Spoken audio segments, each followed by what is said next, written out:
A jihadi who was just convicted of multiple terrorism-related crimes in the UK referred to me as a hardcore enemy of Allah, but praised me for my accuracy in my videos about jihad. Let's see what my #1 jihadi fan has to say about me. First, a little background. The BBC reports, a man, too bad there's not a more specific term for this man, better watch out for those men, they keep planning all these killing sprees.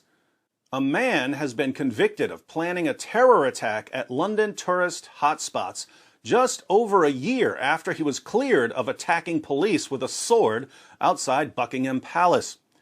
Mohiosunith Chowdhury, 28, from Luton, spoke about targeting attractions, including Madame Tussauds, the Gay Pride Parade, and a tourist bus.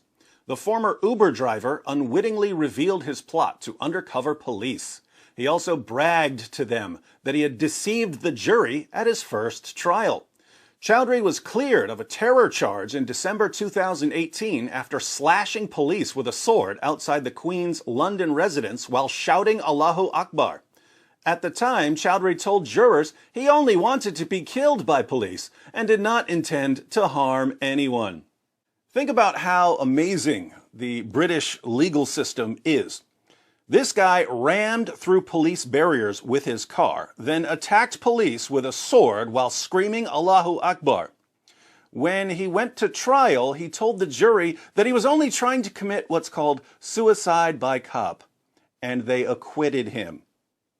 Here in the US, we think about Sherlock Holmes and Father Brown and Miss Marple, and we assume that criminals are in trouble in the UK.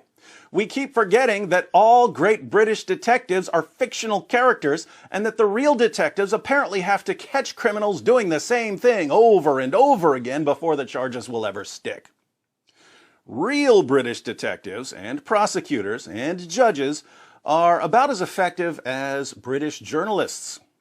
Back to some British journalism. Undercover officers, posing as like-minded extremists, had Chowdhury under surveillance during a 5-month operation, his trial at Woolwich Crown Court heard. The chicken shop worker prepared for his atrocity by lifting weights, practicing stabbing and rehearsing beheading techniques, as well as booking shooting range training and trying to acquire a real gun, the court heard. He remained emotionless as jurors found him guilty of engaging in conduct in preparation of terrorist acts, collecting information likely to be useful to someone preparing an act of terrorism, and disseminating terrorist publications.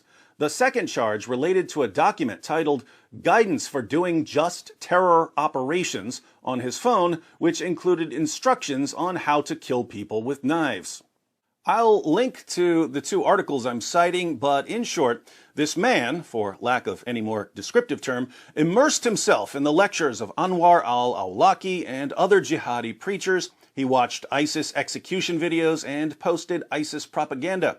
But he eventually decided to see what non-Muslims had to say about jihad. Did non-Muslims understand what Islam says about terrorism?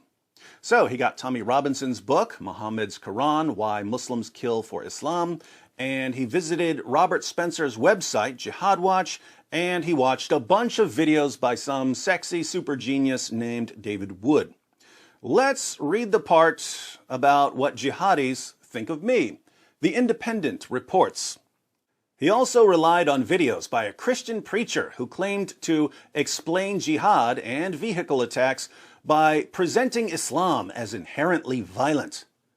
How could anyone claim that Islam is inherently violent just because Allah commands his followers to fight anyone who doesn't believe in him, and just because Muhammad said that he had been sent to fight people until they acknowledge him as a prophet, and just because Muhammad ordered his followers to execute anyone who leaves his religion? What kind of monster would claim that Islam is inherently violent simply because it calls for the violent subjugation of the entire world? Chowdhury described American David Wood as a hardcore enemy of Allah. Got that right, Miss Marple.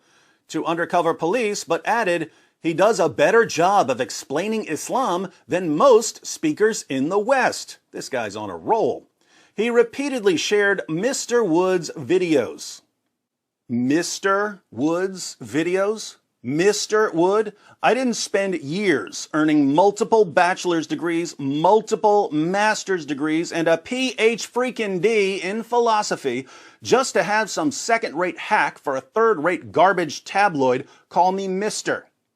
Side note to everyone else, feel free to call me David. I only pull the doctor card on these leftist, fish-wrap propaganda jockeys who keep miscredentialing me.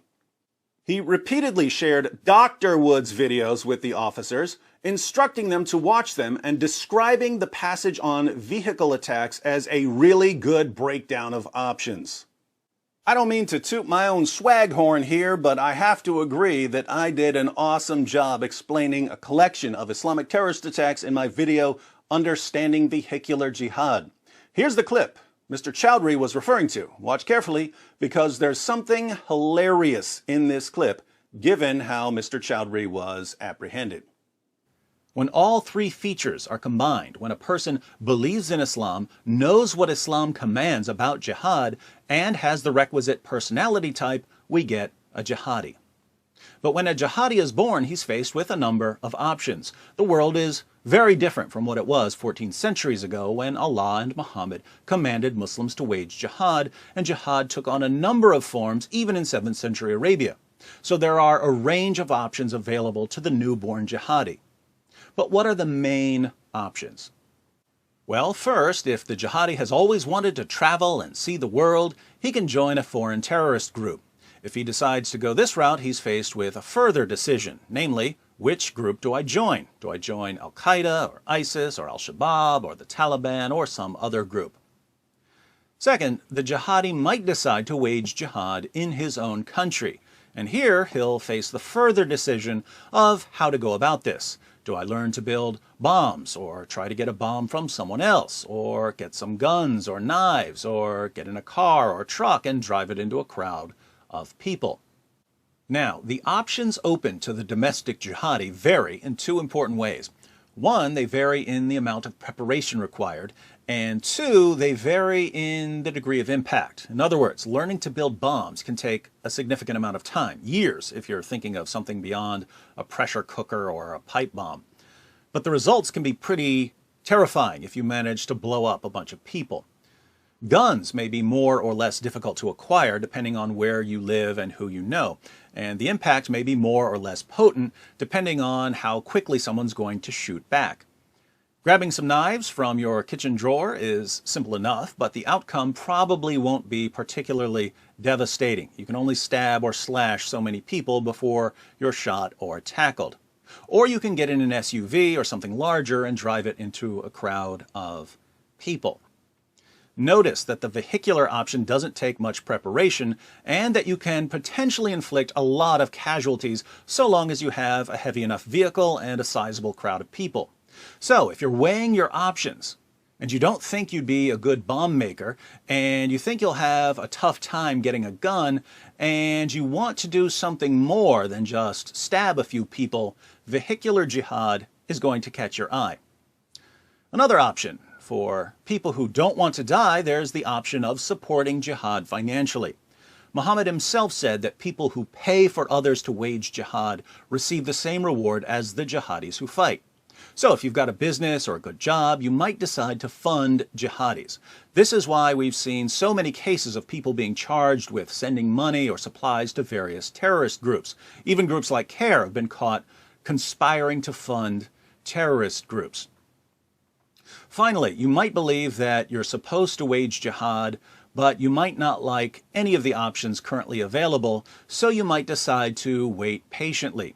Here you're waiting for something to come along that jumps out at you as a mission from Allah. You're convinced that you're called to fight, but you're not convinced that any of the options currently on the table is the way to go. Hence, you wait. And polls show that many people who agree with jihadi doctrine aren't actually waging jihad. They're waiting. So now we're in a position to understand the rise of vehicular jihad. Years ago, Al-Qaeda set the bar for a successful terrorist attack pretty high. A successful terrorist attack was crashing planes into buildings or blowing up subway stations, mass casualties, go big or go home. And for years, aspiring jihadis attempted to recapture the success of the 9/11 attacks or the 7/7 bombings. And they failed. Over and over again, jihadis would get caught trying to buy bombs from undercover FBI agents. They would then go to prison, and instead of inflicting terror, they convinced us that the FBI is really on top of things. Eventually, a few jihadis concluded that successful small-scale attacks would be better than failed large-scale attacks. So instead of plotting to blow up a building, they would grab a knife or an axe or a gun or a small pressure cooker bomb and go stab or hack or shoot or blow up a few people in the name of Allah. These small-scale attacks wouldn't be as dramatic as the 9/11 attacks or the 7/7 bombings, but they were much more difficult to stop than large-scale attacks. But even though small-scale attacks are more difficult to prevent, they're not always impossible to stop. Police can keep an eye on people who buy guns or who download instructions to build pressure cooker bombs. If someone's carrying a backpack onto a train, police can tell him to open his bag. But how do you stop someone from getting in his SUV and driving it into a crowd of people? Until he's plowing through the people, he hasn't done anything. How do you stop someone from renting a U-Haul truck and heading towards a local parade? You can't. And jihadis are now recognizing that for those of them who don't want to join a foreign terrorist group and don't want to support jihad financially and don't want to wait indefinitely and don't have access to bombs or guns and would like to do something more spectacular than stab someone, the best rewards to risk ratio is vehicular jihad. Extremely low risk of getting caught before the attack, very high rewards in terms of terror, casualties, and injuries. It took jihadis a while to realize this, but after a few successful attacks, they've caught on. So good. Thanks for plugging it for me, Independent. The link to the full video is in the description box. By the way, did you catch the part where I pointed out that jihadis keep getting caught because they keep going to undercover FBI agents? Over and over again, jihadis would get caught trying to buy bombs from undercover FBI agents. They would then go to prison, and instead of inflicting terror, they convinced us that the FBI is really on top of things. Maybe Mr. Chowdhury should have paid closer attention to my videos since he kept sharing them with undercover agents. In Telegram chats, Chowdhury claimed that despite mocking Islam, Dr. Wood was more truthful than the majority of Islamic speakers. You heard it here, folks. David Wood is more truthful than the majority of Islamic speakers. He told the jury, so he was still talking about my videos at his trial. Those must be some good videos. He told the jury that he found the videos while looking for the truth of religious doctrine, adding, Dr. Wood uses the references, I sure do, and proves this is the truth about Islam. Absolutely correct. It's taboo. It's like forbidden knowledge. Wow, wow, wow. So, this jihadi spent years listening to the lectures of Muslim preachers like Sheikh Anwar al-Awlaki.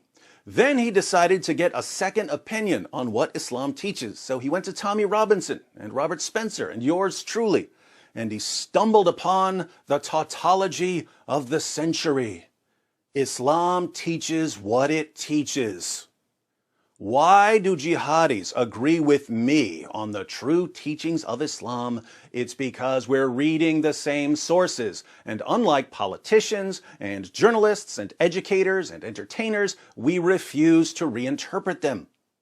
Ask a jihadi, what does Allah mean when he orders his followers to fight those who don't believe in him?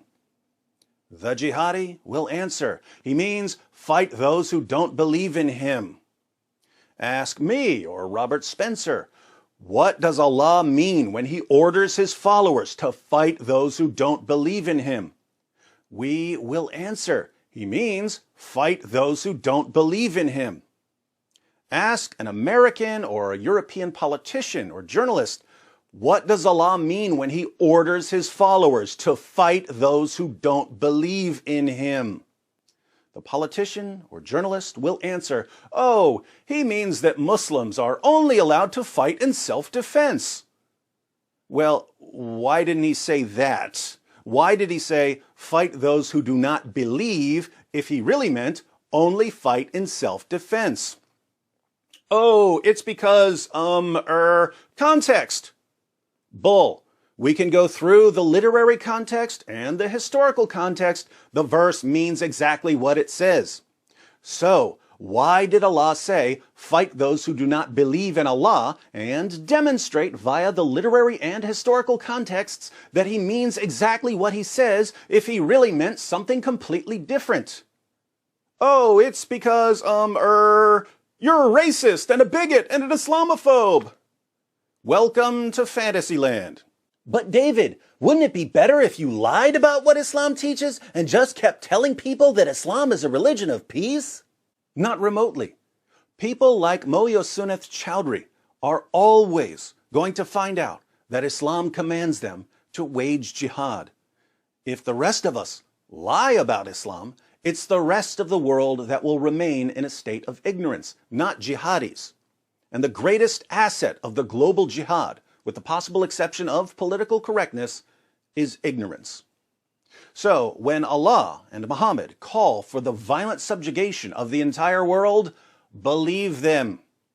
When jihadis tell you that they've been commanded to violently subjugate the entire world, believe them. When a bunch of deluded morons who wouldn't know the Quran from a phone book tell you that Islam is all about peace and tolerance, don't believe them because they're deluded morons. Well, now that you know that my videos about jihad have the jihadi stamp of approval, how about watching a few of them and becoming part of the solution? I recommend starting with the 3 stages of jihad, then moving on to the much shorter jihad triangle, followed by understanding vehicular jihad, and finally the Quran in context. The links are in the description box, and there's plenty more where those came from.